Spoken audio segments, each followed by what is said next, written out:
Rude Giants by Audrey Wood.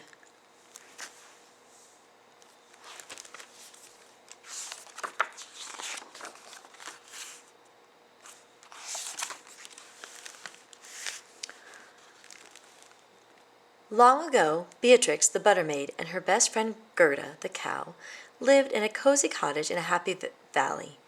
Every morning after tea, Beatrix served Gerda the freshest yellow hay, and Gerda gave Beatrix the sweetest milk to make into butter and sell at the market. The girl and the cow never had a care in the world until the day two rude giants came over the mountains and moved into the empty castle on the hill. The rude giants were clumsy, loud, and selfish. They trampled the flowers, quarreled until the birds stopped singing, and stole whatever they wanted from whomever they pleased. What will those rude giants do next? The villagers wondered. But life must go on, giants or not, so on market day, as usual, the Beatrix and the butter maid and Gerda the cow set off for the market to sell their butter. They hadn't traveled far when a great hand reached down and scooped Gerda up into the sky. "Yum!" the giantess bellowed. "Food!"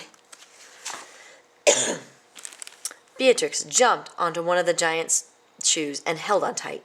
Thump, thump, thump. In 3 giant steps, the giantess returned to the castle and tossed Gerda onto a table before her husband. Quickly, the butter maid climbed up the table leg and pulled herself to the top. "Stop!" Beatrix exclaimed. "You can't eat the finest cow in all the land." "Huh?" the rude giant said. "Why not?"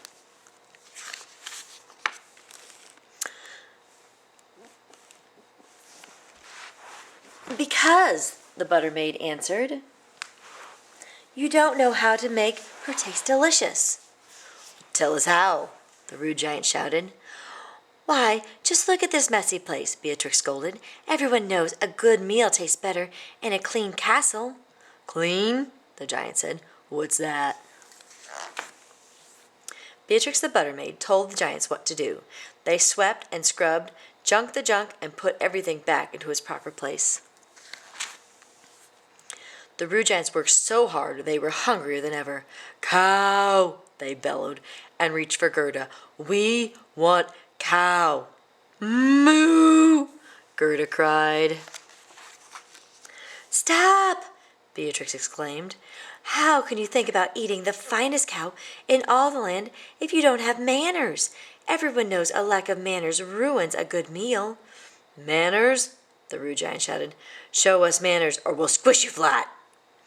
Beatrix the butter maid told the giants what to do. They learned how to speak in pleasant voices, take tiny bites, and sip, not slurp. Boom, boom, boom! The giants' stomachs rumbled like thunder beyond the mountains.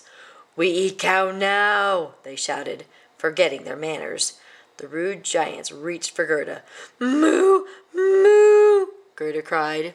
"Not yet!" Beatrix the butter maid exclaimed.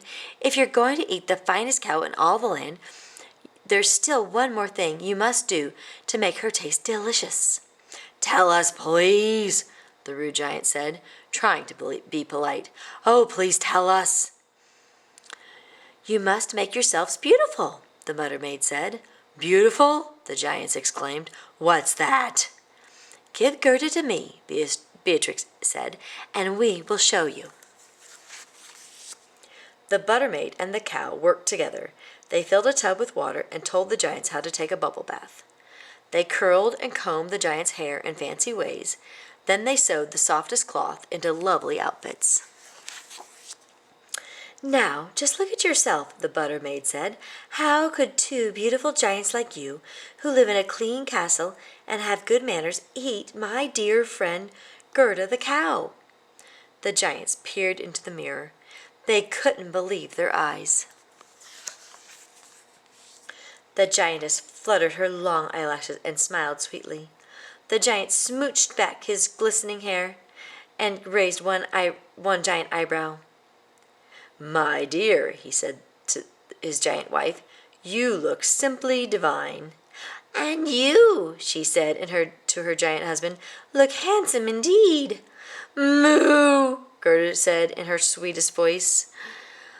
The giants looked at the cow.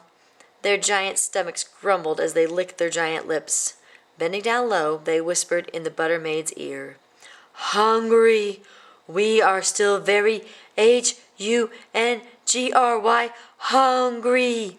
What are we to do?" Beatrix knew what to do. She left the castle, hurried to the village, and rang the bells. From far and near the villagers gathered around. That evening, as the sun set beyond the mountains, the butter maid led the villagers up the path to the giant's castle. Everyone brought something from home. With a pot of this and a jug of that, there was plenty for all. "From now on," the giant proclaimed, "we'll have a party every week." "And all of our friends are invited," the giantess agreed. Now, the giants were very happy. In time, they had a giant baby, and much to their surprise, the child soon grew to be ruder than they had ever been. Of course, they knew what to do. The giants sent their rude child to the finest teacher in all the land, Beatrix the butter maid and Gerda the cow. The end.